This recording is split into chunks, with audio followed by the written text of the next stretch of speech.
I'm Julie Legg, author of The Missing Piece and diagnosed with ADHD at 52. Welcome to ADHD Difference. In this episode, I'm delighted to chat to Dr. Nathan Mellor. US-based, he's the CEO of Strata Leadership. He also is a two-time TEDx speaker and an author and an academic. And he shares some deeply personal and reflective insights into his own ADHD journey. Thanks very much, Nathan, for joining us today on ADHD Difference. Look, well, I'll get straight into the questions. You are diagnosed with ADHD. Can you take us back to that moment? What age were you? And how did it shape your academic path, which is so strong in your life? Absolutely. And for me, it was right at the age of 30. And I was really struggling professionally, where I was in a good job, but it just felt like I was supposed to do something else. And it was just this constant pull to the next thing. Well, what I need to do next. And I went to a therapist and was just really talking about that of, I just feel like I can't seem to draw a straight line from where I am to where I want to be. And then the therapist said, let me ask some questions, and went through and started asking the questions. And I didn't know what it was about. And she said, I think you have ADHD. And then she sent me from there to a psychiatrist who actually did the diagnosis formally. And I struggled with it. I got the diagnosis. I understood what they were saying. It did sound like me, but I had also built a bit of a bias against the idea of ADHD. And so it was a journey for me to understand really what that meant. And now to look at that as, in some ways, a responsibility to talk openly about ADHD, because I think there are other people who probably looked at it like I did who would benefit from getting some help. I agree. And the stigma around ADHD, it hasn't gone away with all our trying.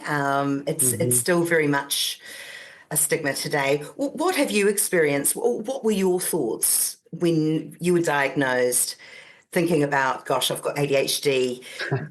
How did you framework it at the time? Did you think that you would be a naughty boy running around or a rebellious boy? You know, for me, it was the hyperfocus that was the challenge of, I often would have 2 or 3 jobs at any given time. I was reading 4 or 5 books at any given time.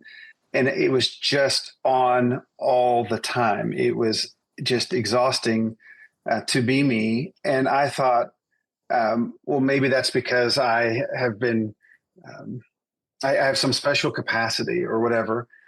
And in all honesty, school was really hard for me. And so going through all those years, I really wrestled with that of an idea that I just didn't have what it took intellectually, so I had to work extra hard. And matter of fact, I had taken a few IQ tests for friends of mine who were psychology majors while I was in college, and I would take the test for them and whatever. And what's interesting is I never would go back to get the score.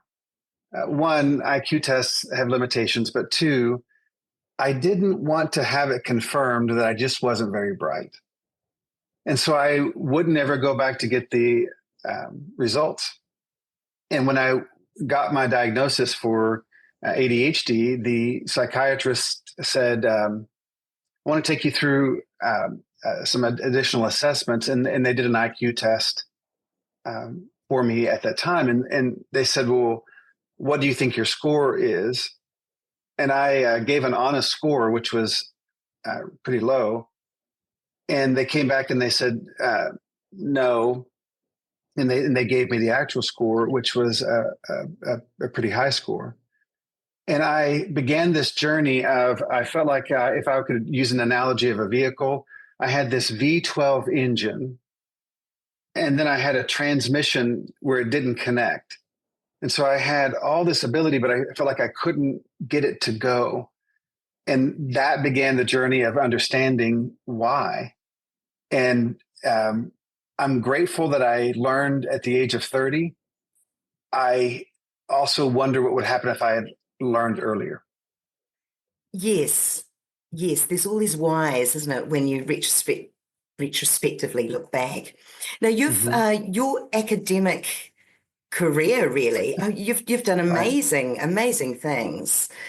Now, this, or a majority of this would have been before diagnosis. School is one thing, but actually Mm-hmm. university and your master's and your Doctor of Education. Mm-hmm. How did you do that undiagnosed? You know, what Sure. challenges, what extra things did you have to do to actually achieve all that?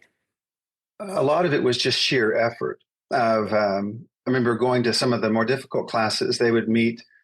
These were the bigger classes with a lot of credits. Some of these would meet every day, which was unusual. And I would sit in class and I just couldn't follow. And I was trying so hard, but I couldn't follow. And so instead of going, they had two sections, one in the morning and one in the afternoon, and mine was the afternoon. And so I asked the professor, could I go to the morning one as well? And I found that I could pass the class if I put in double the effort. But I didn't walk away from the classes at that point feeling like I really knew the material. I just worked really hard to get through. So I had my first two degrees, and I was struggling to get through. And I got my first two degrees. I had an influence, a really influential professor who had really questioned my self perception and really helped me believe that maybe I could do something. And so I was moving that direction, but I really had to work hard to get it done. Mm. Then I was diagnosed in between the two. And so when I finished my master's degree, started working, that's when I started just finding I couldn't get on one lane. I was taking all the lanes all the time. And got the diagnosis. And then for me, I began using prescription drugs, but the dosage was not right. And so that actually made it a lot worse for a time. And it was really, really tough. And then we finally got the right prescription and got going in the right direction. And all of a sudden, it wasn't that I was a different person, but I could at least choose to engage. And then it allowed me to learn how people do that. And then it allowed me to have more options. And so I would say that the major difference was I had struggled in school all along. And so I end up going to a law school, and I'm pursuing a degree, another master's degree in dispute resolution. And when I get there, I've moved my family to California, where this school is. It's at Pepperdine University. I get to that school, and the person who's in charge of the student loans, which is it's an expensive school, and I was going to go into debt quite a bit. The person in charge of the student loans, who I've been working with, he came out and he just didn't look. He looked like he had been sick. And I said, "Are you okay?" And he said, "I'm not okay." And I said, "What's going on?" He said, "I don't know how to tell you this, but I've made a big mistake. And what I thought you were going to be able to get financially was not the right number." Mhm. And he said, "It's about half of what I told you." And he said, "I know you've moved your family here. I don't know what to tell you. I've messed up." And it was one of those things where someone had messed up so badly, being upset about it didn't help anything. So I said, "Let me process this for a minute." And so I went and drove and found a spot to just look out over the ocean and think. Mm. And I came back and I concluded that the only way for me to pull this off, because I was going to do my master's degree for 1 year, then go do my doctoral program. And I was scared to death about I'd never been in a law school. This was going to be a highly competitive environment. And in those environments, you're graded against your classmates. It's not just a standard, it's against other really bright people. And so I was already nervous about that, but I thought the only thing I can do, because the issue was the cost of living, was to start both programs at the same time. So I went down to the doctoral program and I said, I'm already at the law school. And I told him what had happened. And I said, is there any chance I could join the cohort for the doctoral program now, maybe a few classes at a time? And they said, no, you can't take a few classes at a time. You have to do the entire program with the cohort. And I'm standing there and I'm trying to figure out how to make this work. I've got 2 small kids. This is a big deal. And they said, we've already had the orientation for the class, but if you would be willing to do some assessments right now, do an essay, a writing sample, all that right now, and you pass, we could let you in the program because you already are in the law school. So we have a reciprocal relationship. So I sat down, they gave me the essay topic. I wrote the essay. They took it, reviewed it, came back, and they said, you're in. But so now I'm taking 24 hours a semester, which is 2 full-time loads. And I'm working and raising 2 kids. The difference is I know what ADHD is now. I'm medicated for it. And so the workload I had had in the past, working twice as hard as everybody else to get the same result, all of a sudden that workload, the ability to do that becomes a really positive thing. And so I ended up doing both programs at the same time. And there is no way I could have done that before. But now with the transmission and the engine and alignment, all of a sudden I found that I was capable of doing things with less effort than prior to that had taken additional effort. And so it was a long path to me. But if you had met any of my teachers in grade school or high school or secondary school, and you said, I bet he's going to end up having 4 degrees and being a professor and all that would have been a good laugh for all of us. Well, that story is incredible. And I think, isn't it the tenacity with ADHD? Once we have an eye on the prize, we go for it. And I think similarly, I don't like the word no, or I don't like barriers. I don't see barriers. And so if I think it can be done, damn it, it will be done. Yeah. So, wow, that is just absolutely incredible. Wow.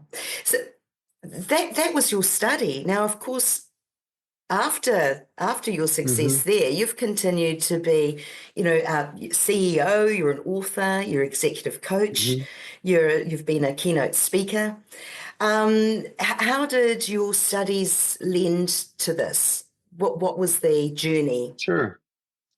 Going back to what you said a moment ago, when I first started, the grades that I had that I thought were good grades before were at the level that if you had those grades, they would kick you out of the program. And so I was really nervous. I didn't know how it would go, but I was determined to do it. And so I think it was the second week of class, I went to the bookstore and I bought the frames that the degrees would go in when I earned them. And I had those on my wall from that point forward in anticipation of it, because I needed to visualize it to be able to imagine that it could be done. And I would say that that's been something that has been helpful for me, because being able to visualize what could be gives me something to then pursue. And so in executive coaching, I sit down with amazing leaders in complex organizations who are doing the same thing. And what I love about coaching is that it's future oriented. This is where I am, and I'm helping people to identify this is where I want to go. And then we begin to look at, well, then how would we get from here to there? And so all along, my desire has been to help people lead more effectively. And I've had different ways of doing that, whether it's a professor or as an executive coach or starting a leadership company or things like that. But throughout each of those different roles, the theme was the same of how can you help other people thrive? And that is something that is that ember that always burns hot within me of the idea of helping someone else succeed. It is pure energy for me. I bet it is. And, you know, there are many adults with ADHD who really aspire into leadership roles, but may be concerned how their ADHD will affect their performance with the trip hazards and the challenges, but also harnessing some strengths. So what advice would you give to someone with ADHD who dreams of stepping into a leadership role like that? One is I would tell them that in some ways they might be even more equipped to be able to thrive. One of the challenges of having ADD is that you're aware of everything happening in every room you go into. And so for me as a presenter, as a facilitator, as a coach, I am aware, hopefully, of everything happening in the room at the same time. And I didn't realize that that's not what other people were experiencing. So when I walk into a room, I'm having the conversation I'm having, and I'm listening to the other conversation over there, and I'm noticing that the volume over here is going up or down. And that's been the ADHD experience for me, is I'm aware of everything happening all at one time. As an executive, this can be very helpful because I am raising my awareness of what's going on around me. The challenge in my mind for the ADHD executive is that they need to build the team around them to help them thrive. So, for example, if it's not on my calendar, it doesn't exist. That was something that ended up being liberating versus me wondering, am I supposed to be someplace right now? And so a lot of what I do ends up being very planned. Not only do I have on my calendar the events for the day, I will have on my calendar blocked off the time needed to do the thing that I said I was going to do. And so having that structure gives me little wins throughout the day. And so for that ADHD brain, the stimulus level needed to do something has to be pretty high. So if I've already blocked off the time, we've got to go from here to here to get this done. I'm in essence playing little games that match up with the ADHD brain. And what I find is that the energy level someone with ADHD can bring is typically a lot higher than other people can bring. And that can be an advantage. The downside is the impulsivity of when someone, in an executive role, when somebody is pushing your buttons or whatever it may be, you're going to have to work even harder to stay neutral instead of responding back with a comment that might be right and not helpful. I also find that you can get from where you are to a conclusion very, very fast. And that might be helpful in some environments, but in others, it seems as if you're not inviting people into the conversation. So that self-awareness always leads to other awareness. And it's really important for the ADHD brain to focus on self-awareness, because I think we aren't aware of how our action and fast-moving pace can really make life harder for other people.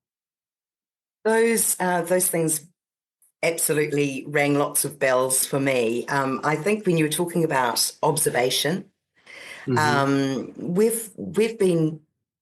we learned from a very young age, that's what we did. I referred to it, you know, feeling like an alien and kind of surveying the scene. And when your whole life is like that, yes, this observation becomes, it's second nature. That's what we do. So I love that as a positive. I also love your idea of chunking, I call it chunking, sort of segmenting your calendar in days. For many years, a couple of decades, I was a contractor in marketing, and you had to explain every hour. Well, I felt I needed to explain every hour. And so I spent an hour to check my emails at the beginning of the day, half an hour to prep for a meeting. And so my calendar was completely full. And I knew when I was lagging behind or what I needed to shift to the next day. So absolutely, I love that. And I also wanted to touch on impulsivity, as you said in meetings, maybe jumping to conclusions because we've problem solved well ahead of other people. But also too, I think a struggle could be rejection sensitivity. When you're in a top level leadership role, you're still very sensitive to your ideas not being accepted. Would you have any guidance as to how people, ADHDers, would cope with that? Absolutely. And I do appreciate you bringing it up, because once again, if I'm unaware that I have ADHD, if I see the symptoms, but I haven't taken the time to get the diagnosis, regardless of what you may choose to do with the diagnosis, I don't understand that my response is not the same as other people's response. And so I don't realize that the way I'm feeling is not what other people are feeling in the room, and that the burden I carry on that topic may be heavier. So back to the idea of how do I respond, it's one of the reasons why I think I was drawn to that second master's degree in conflict resolution. And so my angle was not really so much to be a negotiator or a mediator or an arbitrator. My angle was leaders tend to be where the conflicts are. And so if I am a leader, I tend to be drawn to the problems to be solved. And by being in and surrounded by conflict, that can be a real problem. So my answer is not, is one that has worked for me, but it's not necessarily one that I can also cite an academic source and say, this is the thing to do. And I'll give you an example. I had been asked to work with a very large airline, and they had a huge fleet of airplanes. This is one of the largest companies in the world. And so I've been asked to go to one of their bases and work with their leaders on various topics. And I get there, and it's one of those things where you walk into a room of people that did not ask for this opportunity. You've got 30 people in a room, most of whom are not happy. And they don't know why they're there. They're angry at their leadership. And then now you've been brought in to fix a problem that they have not been told was a problem until right now. It was a hostile environment. And I walk in, and the arms are crossed. The people are angry. This is a tough crowd. And I've worked with a lot of crowds. This is a tough one. And so I get into the presentation, and it is not working. And this is something that I have worked with all kinds of groups, and I typically know a way in if there's a way in. There's not a way in. And I do what sometimes you'll see a facilitator do when they're stuck. I said, why don't we go ahead and just take a quick break and come back? And so I took the quick break trying to think, what do I do here? And what I found was that the impulse to get angry, the impulse to let them know what I thought about that, all those things, none of which would have been helpful. And I found that the horsepower needed to do all the things that I do of responding negatively can also be applied in a very different way. And so I began asking myself this question, which seems very simplistic and very naive, but it's not. I thought to myself, if I loved these people, how would I manage this differently?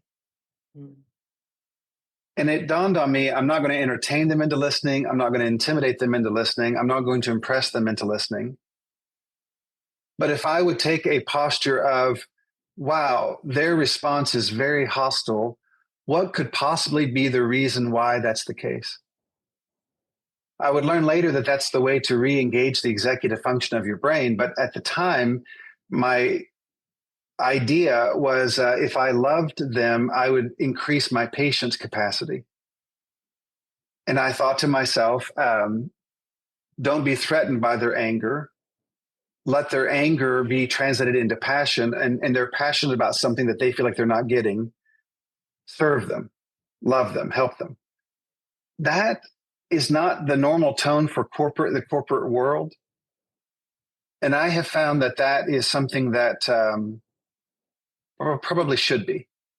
That's very interesting, and that's a stop and rethink moment. And I think once you've had an ADHD diagnosis, a lot of that goes on in life in general, doesn't it? You think this, I would have normally have responded this way, but now I know what my trigger response is going to be. I'm going Right. to rethink that. So to apply that into business is absolutely brilliant. I was going to ask you this a little bit later, but I want to dive in now because I think a lot of workplaces aren't set up, or perhaps some of their old school approaches don't really reflect a neurodiverse friendly workplace. And particularly with ADHD, would you suggest, I know this is what you will do as part of your function as a coach and a consultant, but what can business leaders or companies do to make their workplace more ADHD or neurodiverse friendly? One of my favorite companies that I've worked with over the last decade is a company called ArcBest, ARCBEST. And ArcBest is a company that's been around for a little over 100 years. It's a $4.5 to $5 billion U.S. Revenue per year, large company. And I've worked with them for, like I said, about a decade on different leadership development opportunities. And a little over a year ago, I got a call from one of their executives. And it was interesting because they were a bit nervous, I could tell, in the conversation. And they said, we would like to sponsor a neurodiversity series. And we'd like to bring in speakers to speak to our leaders about the various challenges of neurodiversity. And you had referenced in your book your challenges with ADHD and opportunities with ADHD for that matter. Would you be willing to speak to our leaders about your experience? And I thought it was interesting that they were that nervous because they didn't want to be presumptuous or offend me. But I could not have been happier that they cared enough to sponsor this. And they ended up sponsoring people to speak on several topics of interest. And I said yes. And then, like a lot of things, I said yes, and then found that the actual experience was much harder than I thought it would be to encapsulate an idea, to share the idea, to do the whole thing. But it was really important to me. And so I went over there and did 200-minute sessions. I've spoken for them at least 50 times. I have never had a response like I had for those two topics.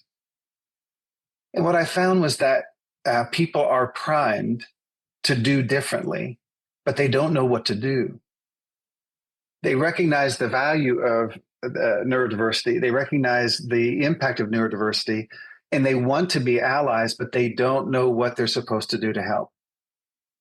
And what I thought would have been resistance was not. And what I got in response was the number of people who came up and may not have felt comfortable saying out loud, I'm on the spectrum, or I am dealing with this, or I'm dealing, but they would come up and talk to me about their experience, or more likely they would talk to me about someone that they loved dearly that was also struggling with these different challenges. And what I found in that industry, which is a very competitive industry, they viewed this as a competitive advantage. How do we set our company up in a way where we not only are open to this, but that we could receive advantage because of it? I think about people in my own life who struggle with, they're on the spectrum for autism, but they can literally do the work of 2 or 3 people on topics that match up with where they are. I think about what I can do and didn't know that I could do, or whatever it may be. And I don't mean to be prideful. I'm trying to be encouraging. But what I would say is those who are listening to this, who are in leadership positions, it is a small investment to open that conversation up in a way that is meant to be positive. Wouldn't it be great if we had a work environment where we understood each other better? Not, well, we've got a compliance issue here and we got to talk about neurodiversity today. Those leaders who talk about it in a positive way, I think are opening themselves up. I saw someone talking the other day and they were talking about NASA, and they said they would estimate 75% or more of the people who work there are neurodiverse. Well, yeah, those are the kinds of people who would do what they do. Mm. And I just think the more we can talk about this in a positive way, we're all on this spectrum of capacity, and we're talking about how do we maximize what is good for everybody. I think too, when you were talking about advantages for that business, I imagine it's retaining staff for a start, happy staff that felt seen and heard and contributing and validated for the work that they do. Are there any other advantages from a business perspective? I mean, sorry, I'm mixing my questions up here, but does it top down or bottom up or somewhere in between? Do the employees also have an opportunity to contribute to this? You know, as much as I wish it could just be a grassroots effort and it goes from the bottom up, and those things are helpful, it is a much faster path to success when there are champions at the top because they wield more influence, so more social influence. And so what I would say to those leaders, and again, I get to work with the top executives in numerous industries, and I'm so grateful for that. But the reason I say it is because I don't work in one industry. I work in a broad range of industries. And I would say to those executives, not only is this a good thing to do for society, it's a good thing to do for business. But if the concern is there is a resistance to it, there isn't. Every family you know has someone in that family or someone close to them where life has been harder than it had to be because we were unaware of how we could do things differently. And I would just say to you as a leader, this is one of those low risk, high reward moments. And so when I look at what these creative, hardworking people can bring to the table, like me, I started working my 40 hours a week when I was 14 years old. And I got to tell you, my drive to do my job well was not based upon my pay. It was the awareness that who I am is reflected in what I do, and I want to do my job well. Well, that may be an ADHD thing too, but imagine someone with that energy level who's focused on being fully engaged. Wouldn't that be a helpful thing in your workplace? Incredible. Yes, it would. You talked about your 14-year-old self. My next question actually was going to be, what would you say to your younger self if you had an opportunity to time travel back about navigating life with ADHD? What words of advice would you give your younger self? Recently, a friend of mine posted on YouTube a video of us playing American football in high school. And we played for the championship of our league. And in the United States, high school sports is a big deal. And I had never seen the video, and now it's 30 something years ago. And so I click on it, and I'm watching this kid, me, at probably 15 or 16, playing in that game. And a couple things on an advantage side, with ADHD in sports, I could process faster what was happening in front of me. And the impulsivity was rewarded because I could see what's happening, make a decision, and be moving before anybody else on the team was responding. And that's where the ADHD brain was really helpful. It's that kind of the idea of a hunter versus the farmer. But I also know that one of the reasons why I'd never watched that video was because even though we won the game and we were the champions, I just thought, well, I don't want to see the video and have confirmed again that I just didn't do a very good job. So I'm unexpected. I'm just watching this video. And I click on the video. This is 30 something years ago, and I'm watching that kid. And in all honesty, the feeling I had was I would want to hug him, because that kid was processing everything happening all around him all the time. And you won the game, but you still leave it thinking, well, how he messed that up, and I could have done better on the thing, and I just didn't. And I wished I could have just hugged that kid. And I watched that video thinking, I like that kid. I would see me just get hit and I'm hurt, and I get back up, and I think the resilience of that. And it was so far removed in time that it's like I'm watching someone else. And I would have loved to have had a conversation with that kid and told him it's going to be all right. Because I know, because when I watch the video, all those thoughts are coming back into my head. I know what I'm thinking. I can remember what I'm thinking. And I would have wanted to help that kid. I also would have worked with him to not translate the fact that you weren't good in school did not mean that you weren't bright. And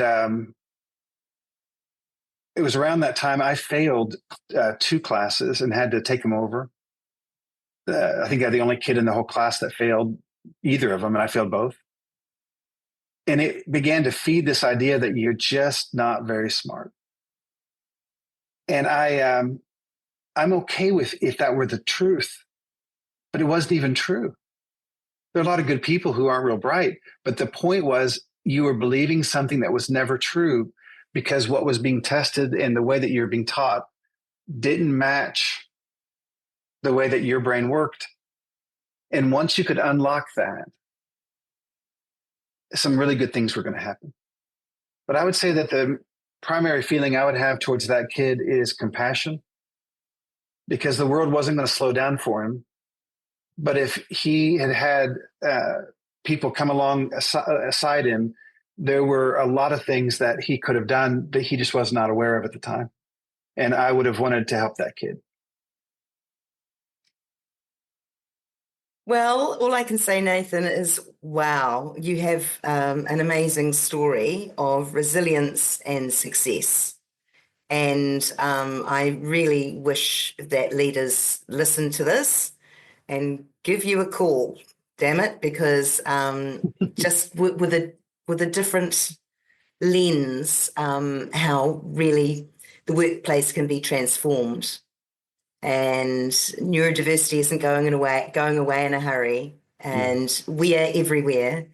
But it is a little bit like a different operating system. We just need, we need to be understood, and we need to shine bright, because I think we've got a lot of light to shine, and it's just got to be receptive by those people in leadership for sure. I would like to say real quickly, thank you so much for the invitation. And that professor for me that challenged my way of thinking, her name was Dr. D. Carson. And Dr. Carson, first day of class, brought me to the front of the classroom, and she put her finger in my face and she said, I know who you are. And she said, I think you're gifted and you don't know it.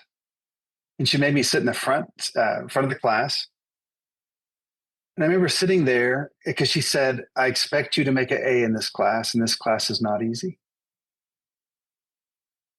And I remember sitting in that chair, that little desk, and ADHD kid, had not brought any paper. So I had to borrow paper from the person next to me, and I didn't bring a pen. So I had to borrow a pen from another kid because I didn't come to class prepared.